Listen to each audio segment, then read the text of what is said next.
Hello and welcome to another episode of GTA 4 Pacifist, the only series of this game where someone who has one arm, half a keyboard, and console level frame rates can still beat the game faster than me. I apologise for such a long wait for this episode, but some things got in the way. I doubt any of you care about why it took so long, so I'll just quickly summarise it. 1. My laptop was having performance issues. 2. My workload over the past months was significantly higher. And the third reason? You'll see for yourself pretty soon. We left the last episode with no direct kills and one disputable kill, but I have now concluded that I did definitely kill him. More specifically, I meleeed him. It's quite obviously my fault for pushing him off the roof, and if I didn't count pushing people off of high places as killing, this series would be boring. So I do have to add one melee kill to Nico's new total.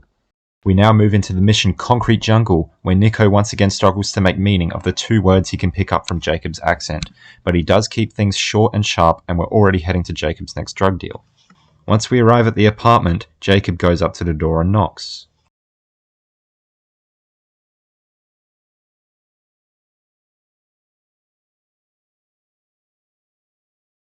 The dealers just wait patiently for me to get into position behind the alley, so when I eventually made my way over there, they were ready to run. Everything crash virgin run, yeah? Yo, go on, get down! I first try and go up to them, knowing that doing so will cause them to start shooting back. I hoped that I could lure them somewhere in order to get them to die. Unfortunately, they would just split off and run somewhere else. This place is not much of a fucking holiday. I did the next most obvious thing and called the cops. While they did show up, it was virtually impossible to get the cops to kill all 3 of them before they split off. And if that didn't make it hard enough... Drop the weapon or I'll shoot! Back up required at my location. Just stop running, okay? No amount of shooting from the cops would bring the thugs down, and to put a cherry on top of all of that, the thugs would lose all of their invisible police armor as soon as one of them escaped. My next tactic was to just follow them quietly without alerting them, in the hopes that they may die from getting hit by a car. They decided to stick together this time, so it was just a matter of waiting.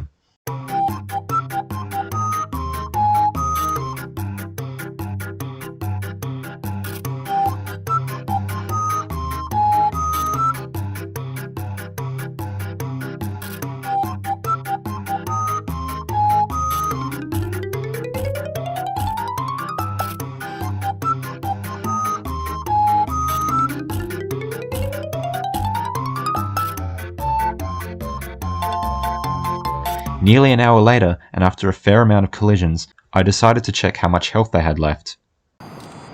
Yeah. My next strategy was simple, but rather complicated to actually set up. I wanted to use a bunch of vehicles to block all exits out of the alley, therefore trapping them and leaving me with a confined space to work with. While this did take a little while, the dealers would patiently wait in their apartment for me to set everything up each time.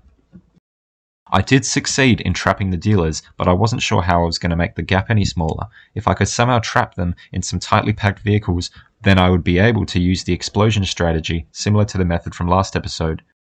In order to narrow the gap, I planned to use vehicles off the street to push the existing ones forward. It was unfortunately quite difficult, and to make things harder, one small factor was able to remove all of my progress entirely.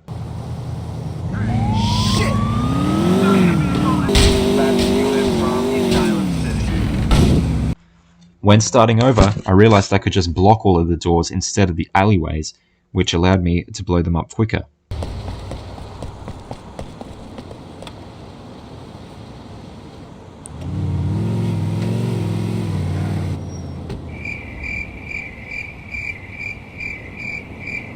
So, I had to keep blocking the 3 exit points at the start of each attempt. That wouldn't be so hard if the vehicles didn't keep despawning, which happened quite frequently. I found a solution to this problem by calling the fire department, giving me an infinite supply of long vehicles which could easily block the exits. Lucky for me, the firemen were in no way suspicious upon seeing the rest of the trucks, and would even just casually get out and walk off while I hijacked their truck. The fire trucks were also good at pushing other vehicles, meaning it was going to be much easier to narrow the gap.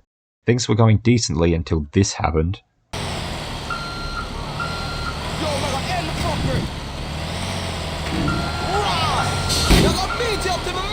While restarting the mission, I came up with another idea that may end up working better. My plan was to fill the entire area with fire trucks and then have them be completely surrounded by them. It took ages to set up, and progress would unfortunately be halted each time I accidentally dialed for police instead.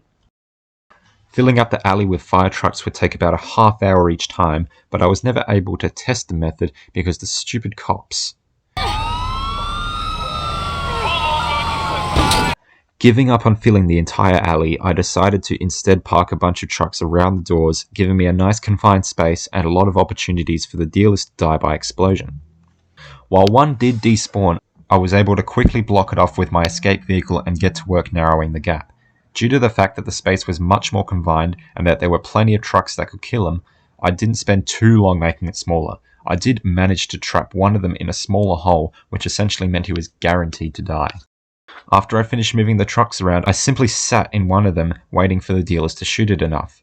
Once it did light, I called another fire truck to use just in case one of the dealers managed to escape, and the fireman on the scene was more worried about his shoelaces than the vehicles on fire nearby.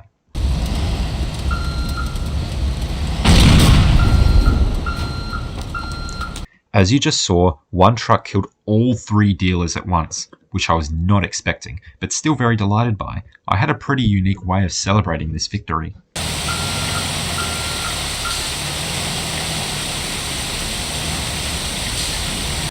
After picking up Jacob, the two of us ride into the sunset, never to be bothered again. Just kidding, Jacob now wants me to kill the dealers who set him up. We head over to the house in question and some dealers open fire on us. But Jacob decided not to visit a shooting range in the time it took to get this episode out, so his aim is just as bad, if not worse than last time. But this time he did it while making some ridiculous taunts. You think Jacob take bullshit?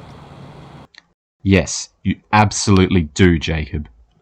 I tried pushing him towards the opening, but he would either keep shooting the wall or get shot by someone else before he even had the chance to hit anyone. And if I pushed him too hard, he would get so mad at me that he'd just start shooting at me instead, which wasn't great in times when my health was low.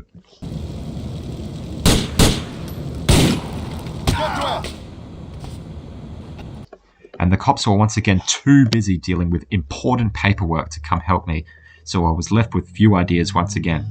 A technique which I used a lot was bringing a motorcycle with me and parking it in front of the first dealer on the stairs, but he unfortunately didn't shoot at it very often, so I had to shoot it myself to test if he could actually be killed with that. While it did take a few tries, I did conclude that he could die if the explosion was close enough. While I did know I couldn't continue this run, I still decided to do some more testing. I ran away from the house so I could know how far away I could get before the mission failed, and the answer was surprisingly far. I've got to stop fucking this shit up! This was quite strange, because there was one moment where the stairs dealer decided to run upstairs, and when I went to chase him, this happened. Nowhere to go now!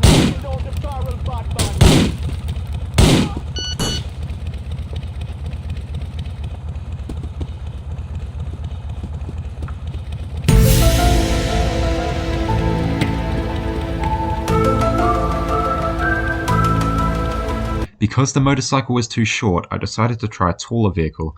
Unfortunately, nearly everything was too wide to fit inside the doorway. The only things that could potentially fit were a forklift and a baggage handler from the airport. The forklift just wouldn't go up the stairs, and pushing it up with another vehicle was not an option either. Move it!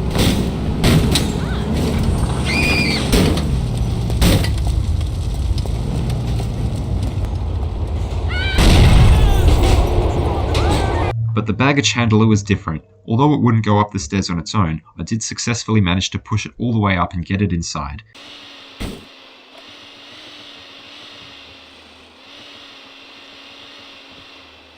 Feeling confident that this strategy would work, I decided to begin the mission.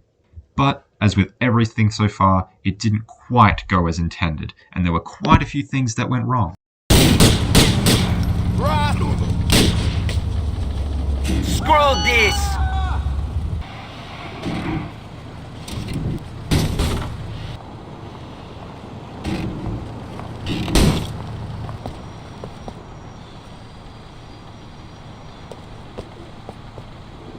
Seeing as this was going nowhere, I decided to ditch the strategy for now and go back to using motorcycles.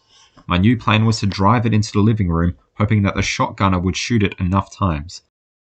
Probably the biggest issue with this is that I would lose so much health from just getting the bike into position, but luckily I had both health and body armor within range of the house. Even better, the bike wouldn't despawn when I went to heal myself. After moving around for a little bit, I managed to get the shotgunner to shoot the bike enough times to set it alight. The shotgunner died, but not anyone else. This was still a step forward though, because I could now bring more bikes into the house and spend more time lining them up to get them to shoot. I still took a lot of damage, so I did have to keep healing myself. And this time, the bikes did despawn, so I essentially had to start over again each time I went to heal. Then I thought of a new strategy, one that was so obvious I wondered how it took me so long to think of it. I could just shoot the bike enough times so that it's a few shots from getting set alight and get the thugs to do it for me. I knew from testing that each bike would take 40 shots before setting on fire, so I simply shot it around 35 times before taking it inside. Now I pretty much just had to line the bike up perfectly and hope that they shot it more than they shot me. I had infinite supplies of health, body armor, and bikes, and also plenty of time. The only thing now I needed was my patience, and boy was it tested.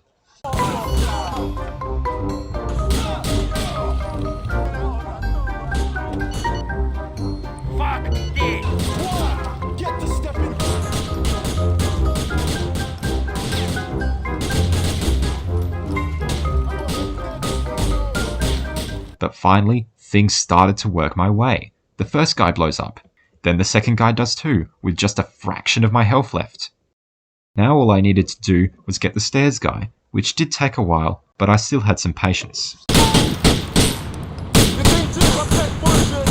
The stairs guy did die, but Jacob got set on fire in the process and eventually died. I have to do all of that again now? Not necessarily. Remember the rule that states, due to GTA 4's lack of checkpoints, if I fail a mission, I will make my way back to the point of failure as normal before resuming pacifism? Well, for the same reason I'm not continuously blocking guys in an alley with fire trucks, I've also successfully taken down everyone in this area, meaning I technically passed.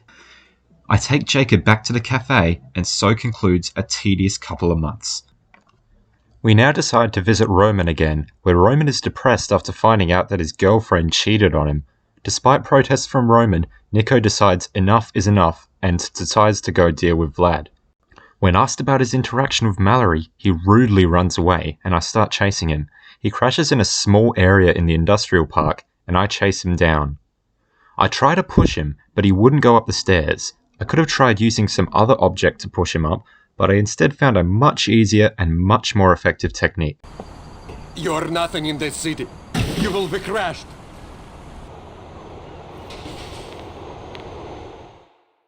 When Vlad drowns, Nico decides to pull him out of the water, discovering some suspicious wounds in his head and stomach that magically appeared. Roman runs over to see what happened and falsely accuses me of killing him. After some lamenting, the two decide to put his body back in the river, which makes me wonder why Nico decided to take him out to begin with. With the attractive Russian man now put to sleep, Nico and Roman can confidently conclude that all of their problems have been solved. I hope you enjoyed the video and thanks for being patient. The next few missions in the game definitely will not be as difficult, so you won't have to wait another 2 months for episode 4. Feel free to leave a like and comment, as I'm always happy to get feedback and hear your thoughts. Stay tuned for the next episode, and I wish you all the best.